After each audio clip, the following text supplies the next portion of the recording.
ચાલો મમ્મી, આજે રાંધણ છઠ થઈ ગઈ છે. હું આવી ગઈ છું કામેથી. શું કરો છો મમ્મી તમે? પૂરી મને તમે થેપલા બનાવવાના મમ્મી. પૂરી ને રસ ને મારા નાના છોકરા ખાય. આજે રાંધણ છઠ નાના છોકરાની હોય દેખા, એ લોકોને ભાવતી વસ્તુ કરવાની.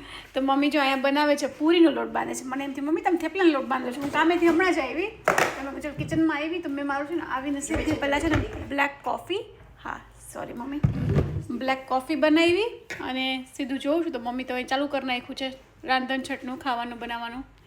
કોણે કોણે શું વાનગી બનાવી છે એ કહેજો, ઓકે? અને ક્યાંથી કઈ કન્ટ્રીમાંથી મારો વિડીયો જોવો છો એ પણ કહેજો. અને શ્રાવણ મહિનામાં છે ને ખબર ને અલગ જાતની ખુશી થાય નહીં મમ્મી?